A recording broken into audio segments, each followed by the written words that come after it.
Time for Futures in Focus. Oil has been paring some morning gains. It's still trading at 66.80. Inventories built last week. That's the fifth week of gains. Let's get straight out now to Bill Baruch of Blue Line Futures at the CME. Obviously, traders at the CME receiving this probably with some surprise once again. Bill, why are we getting surprised continually?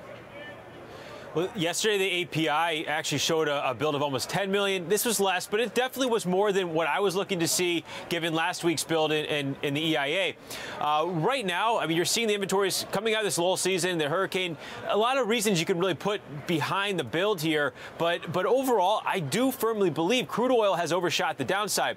Technically, right now, there is a lot of damage. And what you want to look for is a close back above about 67.40. This is the continuous 200-day moving average. We did not close below that in over a year until it did yesterday. But I do want to point out, too, with this build as a composite, because of big drawdowns in gasoline and distillates, you actually have a composite draw on today's numbers. So that's keeping things afloat, but still it's a little more disappointing than we would have liked.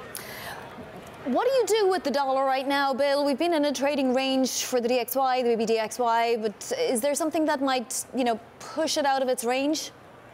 Well, for all the viewers out there, you're watching the dollar index, and that's 57% the euro. So you want to keep in mind what is happening in the euro if that's what you were watching. Today, the Bank of Canada actually hiked rates. That was expected. You have the Canadian dollar up about a half a penny. We like the Canadian dollar, very technically constructive. We put that out in our research for our clients earlier this week. However, for the U.S. dollar directly, tomorrow's going to be a big day because the ECB meeting, and we don't expect the ECB to really, shake the ground much given the fact of the recent data. Flash PMIs missed, and the Italian budget crisis. So all of that is weighing on the euro. But also tomorrow, you have the new vice chair, Clarida. He speaks tomorrow afternoon, and that's going to be very important to watch. What is his tone for the Fed's path of raising rates?